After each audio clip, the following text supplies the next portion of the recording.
Hace ya casi un año, el 20 de mayo, se publicó en el registro oficial la Ley Orgánica de Solidaridad para la reconstrucción y reactivación de las zonas afectadas por el terremoto del 16 de abril del 2016. ¿Cuáles han sido los resultados y qué es lo que falta aún por hacer? Lo vamos a analizar hoy en Tesis y Antítesis. Amigos, bienvenidos todos. Yo soy Belkis Sánchez. Con fecha 20 de mayo de 2016 se publicó en el registro oficial número 759 la Ley Orgánica de Solidaridad y de Corresponsabilidad Ciudadana para la reconstrucción y reactivación de las zonas afectadas por el terremoto del 16 de abril de 2016. Esta ley tenía dos propuestas. 1. Beneficios tributarios para los habitantes de las zonas perjudicadas. 2. Contribuciones solidarias temporales para apoyar a los afectados. En cuanto a las medidas económicas tomadas con corte a marzo de 2017, el Servicio de Rentas Internas reporta un valor recaudado de 1.397 millones de dólares, en la que el aporte del IVA constituyó un monto superior a 615 millones de dólares. Este incremento temporal finaliza el 1 de junio de 2017. En tanto, la exoneración del pago del impuesto a la renta en las zonas afectadas tiene una duración de 5 años y la exoneración al impuesto a la salida de divisas vence el 1 de junio del presente año. Finalmente, el 31 de diciembre de este año también vence la remisión del 100% de intereses, multas y cualquier otro tipo de retraso producido por una deficiencia temporal en la caja. Y bien, iniciamos este debate con usted, asambleísta Luis Fernando Torres. Antes de profundizar en las cifras, los términos económicos en este caso, hablar de un año después, qué es lo que como lección nos ha dejado el terremoto y qué nos deja también este proceso de reconstrucción. Contra la naturaleza no se puede luchar, pero sí puede la ciudadanía recuperarse de un cataclismo. En Ambato, por ejemplo, hubo un cataclismo en 1949, la ciudad se levantó y más bien logró adquirir un desarrollo tan potente que le convirtió en la capital regional del centro del país, pero el trabajo fue conjunto de sus habitantes, más allá de las ayudas internacionales y de alguna exigua asistencia estatal a través de un comité para la reconstrucción de las zonas destruidas. En el caso de Manabí y alguna parte también de Esmeraldas, uno lo que puede ver ahora es que la gente está con el espíritu altivo luego del terremoto terrible del que fueron víctimas los ciudadanos que allí se encontraban ese día. Pero además del esfuerzo que han hecho ellos y que debe ser reconocido, está indudablemente el aporte de los demás ecuatorianos y del Estado, a tal punto que con la contribución solidaria se ha recaudado prácticamente 1.397 millones de dólares. De ese rubro, lo más importante es la contribución que proviene del incremento del IVA del 12 al 14%, cerca de 616 millones de dólares provienen precisamente de este aumento del IVA del 12 al 14%. 20 segundos. La más baja es la contribución que han hecho sobre todo los empleados en relación de dependencia, porque los sueldos no son altos en el país, pero hay otras importantes, como la contribución sobre las utilidades, que bordea los 363 millones de dólares, la contribución sobre inmuebles de empresas ubicadas en paraísos fiscales, 140 millones de dólares aproximadamente, y el impuesto al patrimonio para quienes tienen un patrimonio superior al $1.000.000, se acercó a los 206 millones de dólares. Y ya vamos a analizar aquello, asambleísta Torres. Asambleísta Hernández, el terremoto que unió al Ecuador, dice el título de una docuficción que está por estrenarse. ¿Usted lo siente así?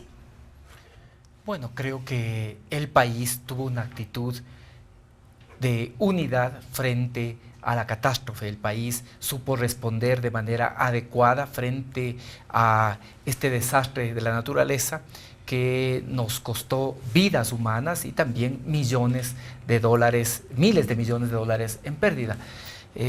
Yo siempre he puesto por delante la actitud de los ecuatorianos que en ese momento lograron dejar las diferencias que pueden existir en un momento para volcarse a la ayuda. Y luego también hay que decir que existió la fortaleza institucional de un Estado que supo ponerse al frente de la emergencia, tomar las medidas oportunas y poder organizar de alguna manera lo que ha sido este proceso. En primer lugar, atender a la emergencia; en segundo lugar, atender a lo que es el proceso de reconstrucción; y tercero, también atender lo que es el proceso ya de reactivación económica, que es sin duda la fase en la que en este momento nos encontramos. De tal manera que creería yo que esta fue una tragedia que efectivamente enlutó al país, pero que también demostró de alguna forma estos valores que existen en el pueblo ecuatoriano, como la solidaridad, la unidad, esta capacidad para luchar contra la adversidad y por ende también poder enfrentar de manera unitaria estos problemas. 30 segundos. Bueno, estos son básicamente los elementos que yo apuntaría, que el país tuvo una actitud positiva. Creo que más bien las élites políticas no estuvieron a la altura de la generosidad del país y no aprobaron, no apoyaron una ley que con seguridad hasta que finalice su tiempo de vigencia nos va a dar en torno a 1.500 millones que han servido única y exclusivamente para el proceso de reconstrucción. Ahí hay lecciones que aprender y sin duda también los sectores políticos tendrán que reflexionar sobre eso. Correcto, gracias asambleísta Hernández, asambleísta Torres. Ya han hecho referencia a que en efecto tras el terremoto vino esta ley de solidaridad. Usted ya daba cuenta de algunos resultados, más de 1.300 millones de dólares que se han recaudado al menos con corte hasta inicios de abril. ¿Fue lo suficiente o esta ley cumplió con su objetivo tal y como fue presentada en su momento? Mire, yo no voté a favor de la ley por varias razones, entre otras porque cuando se discutió la ley no estaba claro cuánto se necesitaba para la reconstrucción de las zonas afectadas. Inclusive por aquel entonces varios organismos internacionales, incluido el Banco Interamericano de Desarrollo, me parece que la ONU, habían hecho algunas transferencias, me parece que inclusive la Corporación Andina de Fomento. No había entonces, en aquel entonces, una clara determinación de lo que se necesitaba para ese proceso. Además que algunos de los tributos, porque no eran contribuciones sino tributos que se establecieron en esta ley, perjudicaban ostensiblemente a sectores que habían sido muy golpeados ya por la crisis, especialmente en la zona central del país y en la ciudad de Ambato, en la que vivo y a cuyos habitantes represento como legislador de la provincia de Tungurahua. Sin embargo, de la información que ha llegado a la Asamblea, se han empleado hasta ahora cerca de 2.410 millones de dólares, de los cuales el 20% para emergencia, 490 millones de dólares, 830 mil, 1.712 millones para la reconstrucción, el 71%, y el 9%, 207 millones de dólares aproximadamente, para la reactivación productiva. Si hasta ahora la contribución solidaria ha rendido 1.400 millones de dólares, ello significa que 1.000 millones de dólares posiblemente provinieron de líneas de crédito, aportes o eventualmente otros rubros. 20 segundos. El hecho es que aquellos que fueron golpeados por el terremoto han tenido de alguna manera la asistencia necesaria del Estado, pero más allá de ello han tenido la voluntad para levantarse de una tragedia que normalmente enluta a las sociedades. Gracias, asambleísta Torres. ¿Qué dice usted, asambleísta Hernández? Mire, yo creo que es importante que los sectores políticos puedan distinguir aquellos asuntos que pueden ser de la coyuntura, aquellos asuntos que nos pueden diferenciar porque responden a distintas matrices ideológicas, a distintas matrices político-programáticas, de aquellos temas que deben ser considerados de Estado o que tienen que ver con el interés general. Yo lo dije cuando se debatía esta ley, existía una actitud de indolencia por parte de los sectores de la oposición y creo que el tiempo me ha dado la razón. Más bien, lo que uno puede ver es que estas medidas que se tomaron fueron medidas oportunas, adecuadas, fueron medidas que no solo han sido aplicadas en el caso del Ecuador, que en muchos otros países se echaron mano precisamente de medidas similares para enfrentar una catástrofe como la que el Ecuador vivió. Ha sido la la peor catástrofe en los últimos 70 años que hemos tenido prácticamente en el país. Por eso hacía falta medidas emergentes. Y cuando uno analiza uno a uno, se va a dar cuenta que solo fue la falta de visión, la poca generosidad de los sectores políticos lo que no les permitió apoyar esta ley. Mire, el impuesto sobre el patrimonio. ¿A quién se le puede ocurrir que no es justo que en un momento de una circunstancia como la que el Ecuador vivió, las personas que más tienen puedan hacer una contribución por única vez para el tema del patrimonio, de su patrimonio, para poder apoyar el proceso de emergencia, reconstrucción, reactivación? Y esto ha significado, como ya lo dijo Luis Fernando, más de 200 millones de dólares. 30 segundos. Luego, el poder cobrar, el tener un aporte de aquellos bienes que estando aquí en el país, sin embargo, son propiedad de empresas jurídicas domiciliadas en el exterior. Yo creo que esto, que además fue una norma que se incorporó aquí en la Asamblea, le ha permitido tener al país 140 millones de dólares adicionales. O lo de las utilidades, ¿sí? Son 362 millones. Y sin duda, el aporte de todos los ecuatorianos a través de esta contribución del IVA que no se paga en las zonas afectadas, pero que sí ha servido para que se pueda actuar de manera responsable, atendiendo los temas de la emergencia, de la reconstrucción y de la reactivación. Bien, me quedo con eso. En el siguiente bloque ya estaremos profundizando acerca de el impuesto al valor agregado IVA. Amigos, es tiempo de una primera pausa aquí en Tesis y Antítesis. No se vayan, porque al volver continuamos con más de este debate político alrededor de la ley solidaria, un año ya de vigencia. Ya regresamos. Tesis y Antítesis llega a ustedes a través de la señal abierta de la televisión legislativa, Canal 42 en Quito, y por la web www. Amigos, continuamos con más de Tesis y Antítesis. La Ley Orgánica de Solidaridad para la Reconstrucción y Reactivación de las Zonas Afectadas por el terremoto del 16 de abril de 2016 es justamente el tema del debate hoy en nuestro programa. De inmediato compartimos con ustedes un video que recuerda lo que fue en su momento la aprobación de esta normativa. Quiero informarles, señores de la oposición, que el 16 de abril del 2016 existió un terremoto, y como existió un terremoto, nos toca, estamos obligados a tomar medidas extraordinarias para enfrentar una situación extraordinaria. Infórmense, ya que hasta ahora su indolencia les ha impedido poder estar informados de esa desgracia que le pasó al país. Esta es la desgracia más grande que le pasó al país. Indolentes. El Ecuador ha demostrado tener grandeza y solidaridad, la grandeza que le falta aquí a la oposición. Bien, continuamos con usted, asambleísta Torres. Hacíamos referencia en el bloque anterior al incremento de estos 2 puntos porcentuales en el IVA. Pasó del 12 al 14% temporalmente por un año, según lo estableció la ley. ¿Debe o no quedarse así, a su juicio? Bueno, el mayor rubro dentro de la contribución solidaria es el que proviene del incremento del IVA de 2 puntos, de 12 a 14%, cerca de 700 millones de dólares se ha logrado recaudar por este incremento del IVA. No creo que deba mantenerse en el 14%, sobre todo cuando la economía no sale ciertamente de la recesión y aquellos que quieren vender, aquellos que quieren comprar, lo que esperan es que existan los incentivos necesarios para hacerlo, y uno de esos incentivos es un IVA, ojalá, del 12%, porque con un IVA, digamos, de esa magnitud, las transacciones aumentan.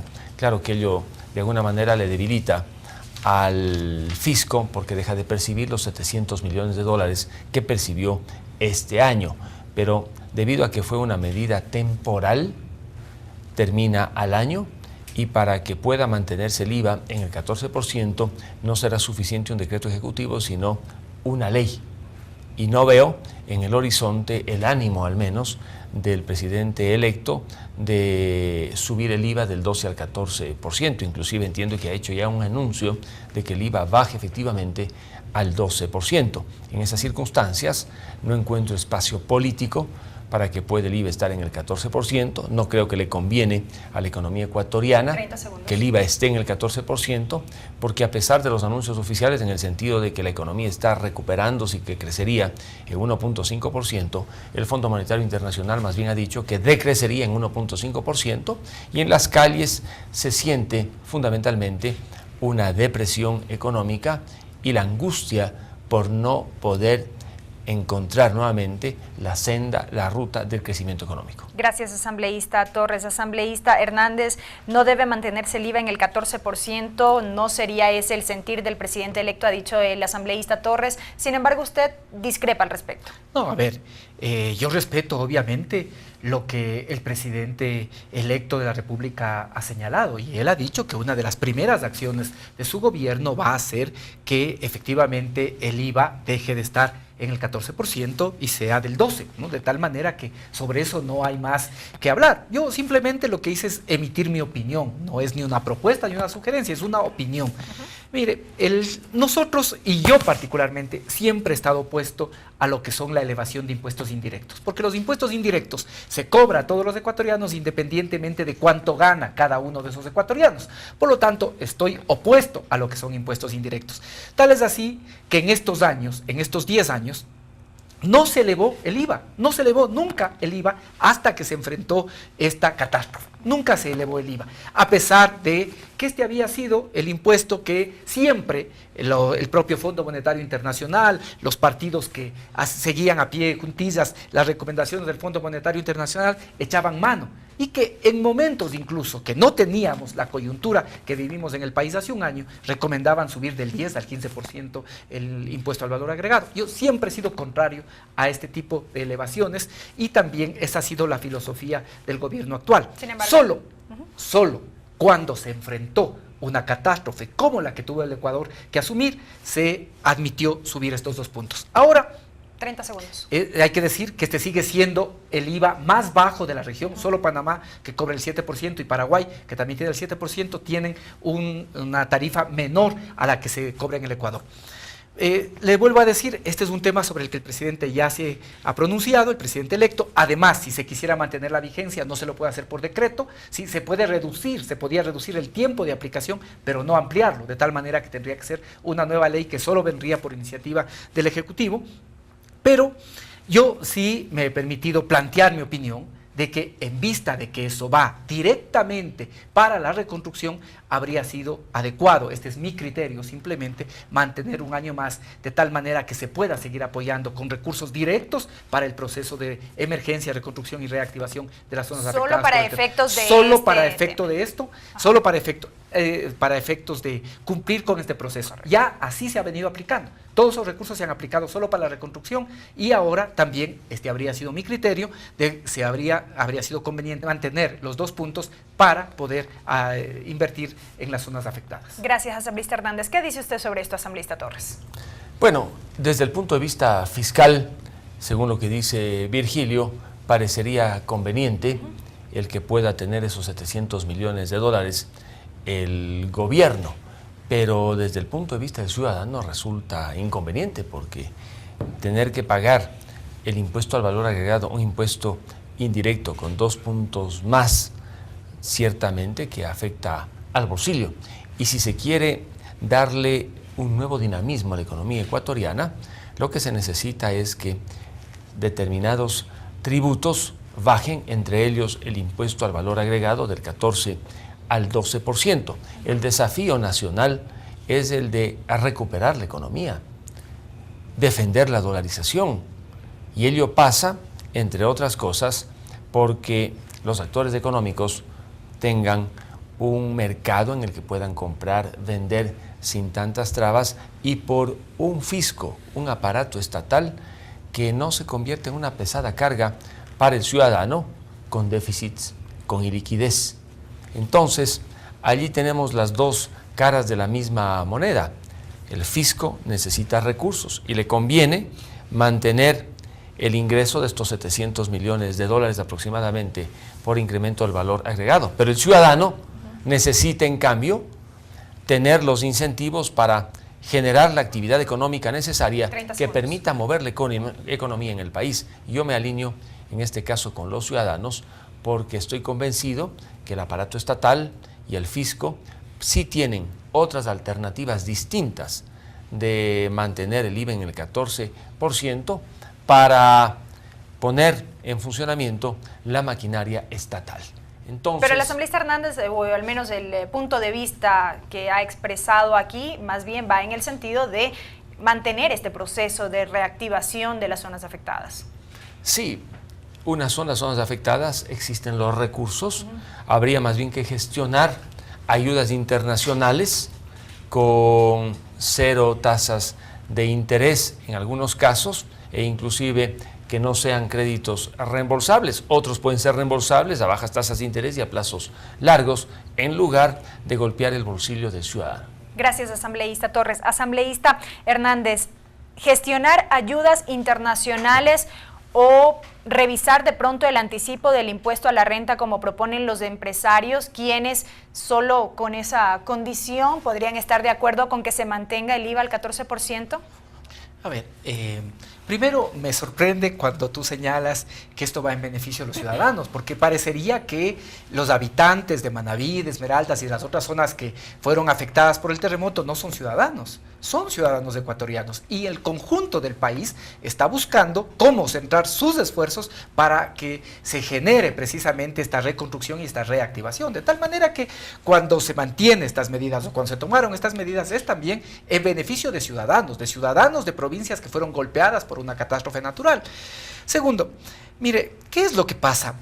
Que en general este proceso de destinar recursos para Manabí, para Esmeraldas, no solo redunda en beneficio de esas regiones, sino también que ayuda al proceso de reconstrucción y de reactivación económica del país. La dinámica económica, comercial, productiva que han adquirido esas zonas, que dicho sea de paso, también ahora están siendo afectadas por este terrible invierno, precisamente ayuda a un proceso general de reactivación de la economía, ¿no? Más aún ahora que digo, también están siendo afectadas por el invierno. De tal forma que no solo es que con esto concentramos los esfuerzos en Manabí y Esmeraldas, se beneficia a ciudadanos, se beneficia a esas regiones, pero el impacto es positivo para todo el país.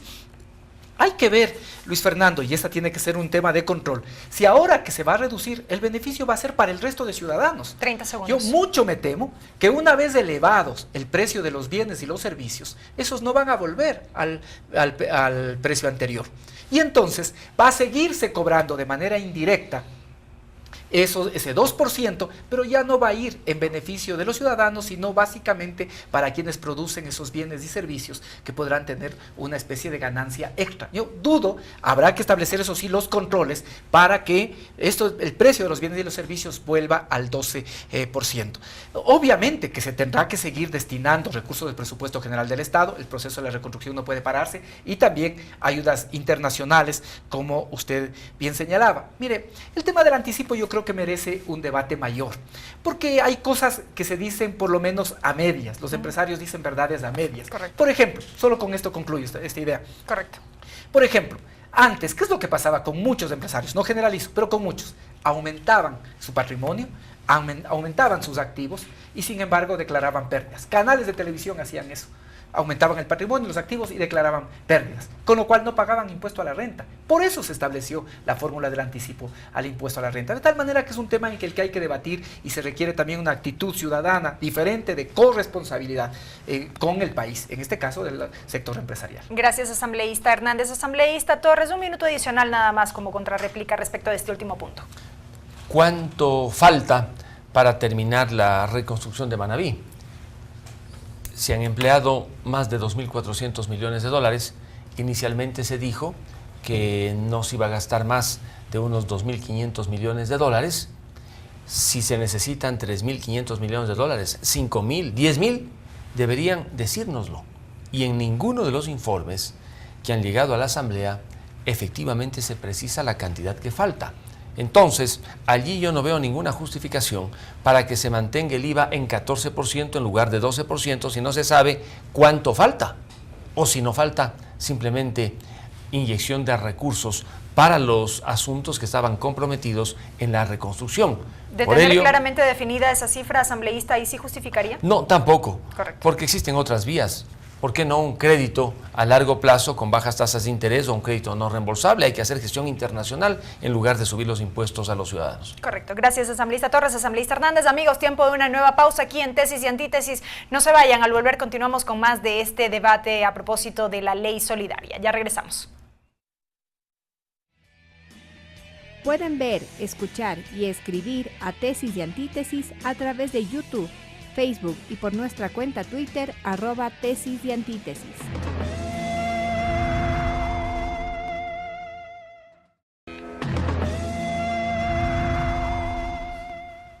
Amigos, seguimos con más de Tesis y Antítesis. En las redes sociales se han presentado cifras de la recaudación de la ley solidaria. Vamos a rescatar de inmediato algunos de los tweets que fueron publicados. Esto es Esfera 2.0.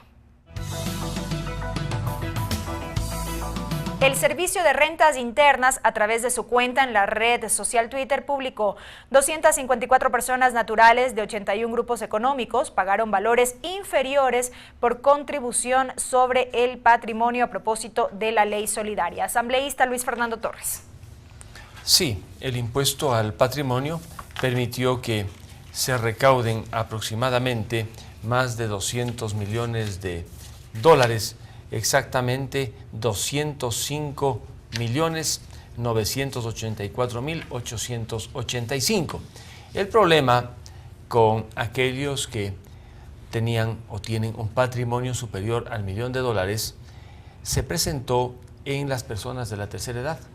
Hubo muchísimos ancianos de más de 75, 80 años que efectivamente a su nombre habían tenido bienes inmuebles, no liquidez, y que se vieron obligados a pagar este impuesto, cuando bien se pudo en la ley establecer algún tipo de excepción para estas personas mayores que no tienen liquidez, pero que tienen un bien inmueble, es decir, viven con la jubilación. Para poder pagar el impuesto tenían que endeudarse, pero al no tener liquidez había problemas, especialmente con algunos dedicados inclusive a la agricultura.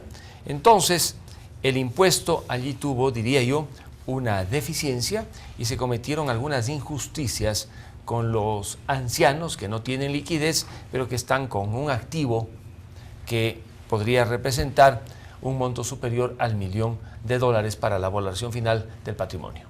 Gracias, asambleísta Torres. Avanzamos con el siguiente tuit. Este es de Carlos Bernal, secretario del Comité para la Reconstrucción, que por cierto fue creado mediante decreto ejecutivo. Él citó en su cuenta de Twitter: 45.000 viviendas están al 60% gracias a la ley solidaria. En 11 meses hemos construido con responsabilidad. Es necesario dimensionar la realidad. Asambleísta Hernández. Sí, efectivamente.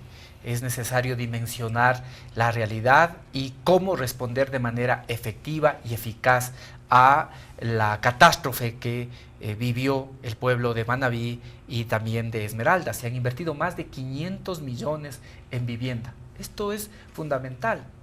Más de 500 millones en vivienda, que ha permitido que se pueda responder a las personas que perdieron, en muchos casos, no solo su vivienda, perdieron incluso a familiares y después perdieron todo. Y adicionalmente, yo diría, no solo está lo que se ha invertido en vivienda, también hay que ver que se ha invertido cerca de 300 millones en lo que es equipamiento público y regeneración urbana, que es otra cosa importante. Se ha invertido, y esto es fundamental, cerca de 90 millones en asignaciones a proyectos a los gobiernos autónomos descentralizados. Es decir, se está pagando no solo buscando reconstruir lo generado por el terremoto, sino también pagando algunas deudas históricas, como por ejemplo la falta de agua potable, la falta de alcantarillado.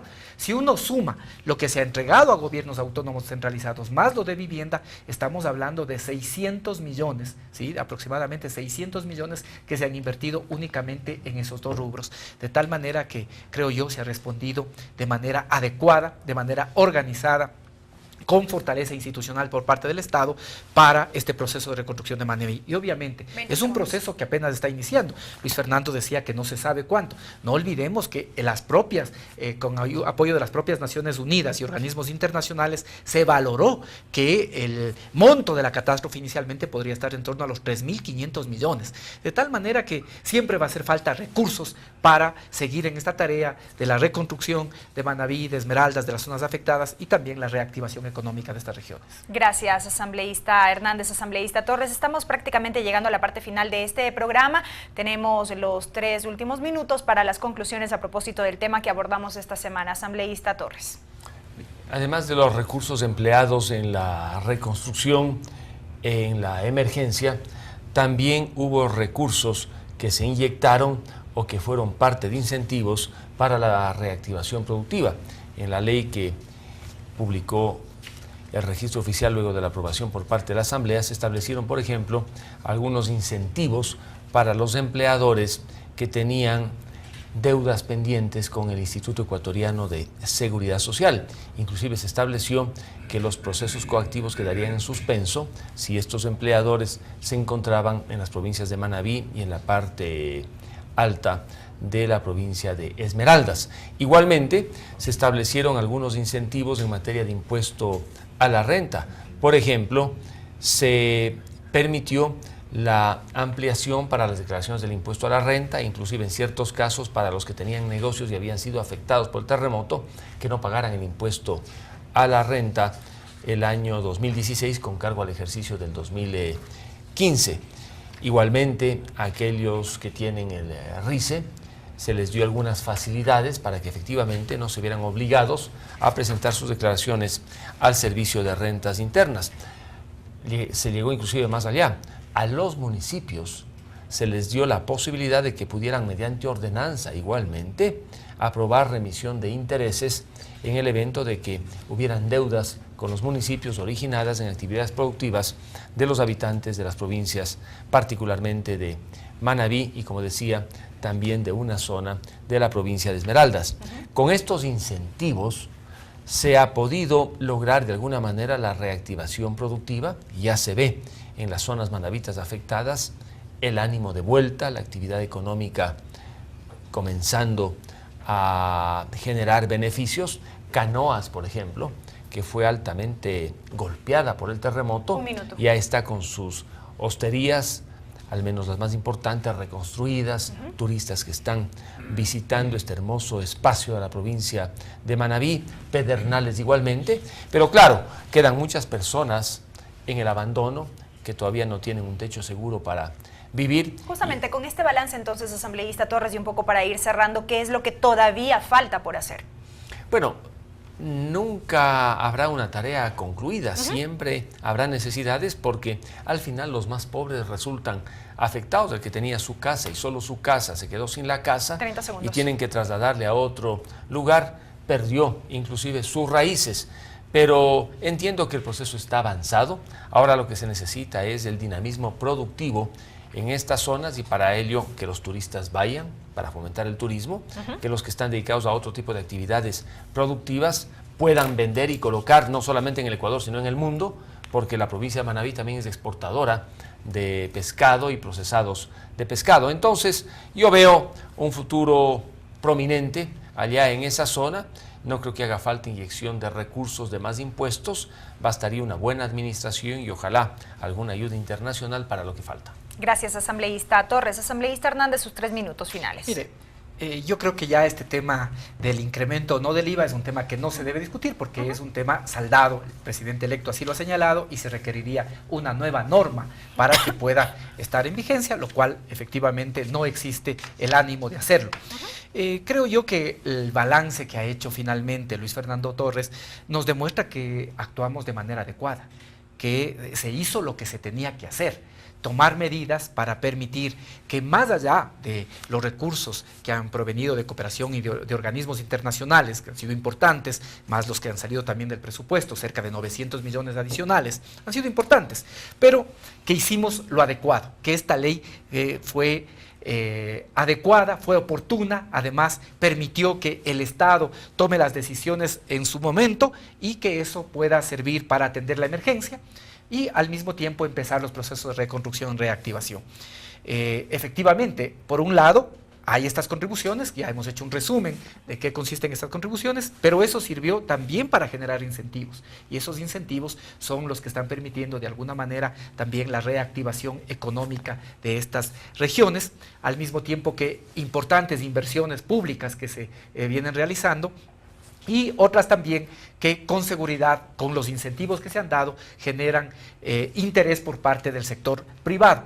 De tal manera que yo creo que hicimos lo adecuado y me parece que el país y Manabí, sobre todo, Esmeraldas, reconocen que actuamos de manera oportuna, de manera adecuada. ¿Cómo habría sido necesario hacerlo también con cualquier otra región del país, ¿no? Me parece que lo central de esto es haber asumido la tragedia que estaba básicamente localizada en 2 provincias del país, principalmente, como un tema nacional. Y así se asumió, se tomaron las medidas respectivas y eso ha dado efectos positivos, creo yo. De tal manera que ahora lo que queda es continuar con estos 3 elementos. El tema de emergencia, ya señalado por parte del presidente de la República, es la aspiración que con la conclusión de este mandato de gobierno también pueda terminarse los albergues temporales y que todas esas personas puedan ya tener soluciones definitivas, por ejemplo, para quienes perdieron la vivienda, de tal manera que se está buscando respuestas ya finales para todas aquellas personas que todavía están en situación de albergados. 30 segundos. Luego tenemos también, hay que concluir la reconstrucción de todo lo que es la infraestructura pública, también dar incentivos para que se desarrolle la inversión privada, se reactive la producción, se pueda generar fuentes de empleo y de esa manera contribuir a la revitalización de Manabí, de Esmeraldas y de todo el país, ¿no? Yo creo que aquí podríamos sintetizar en una frase, ¿no? Manabí, Esmeraldas, las zonas afectadas son la patria. Y así creo que hemos actuado de manera responsable, pensando en cómo el conjunto del país hace esfuerzos para lograr la recuperación y la reactivación de estas zonas. Correcto, asambleísta Hernández, asambleísta Torres, muchas gracias por sus criterios. Amigos, ustedes han escuchado este análisis en torno a la vigencia y aplicación de la ley solidaria, el balance que han realizado los asambleístas pocas semanas de cumplirse un mes de que esta ley fue publicada en el registro oficial y con lo cual, un año, esta ley fue publicada en el registro oficial y se convirtió en ley de la República. En lo posterior ya se verá un balance definitivo por parte de las autoridades. Recuerden que aquí en Tesis y Antítesis, como siempre, la síntesis les corresponde a ustedes. Hasta una próxima ocasión. Agradecemos por la reproducción de Tesis y Antítesis a la red de canales comunitarios regionales del Ecuador asociado SECREA, al portal de noticias ecuadorenvivo.com, a la Flaxo Radio y la radio de la Asamblea Nacional.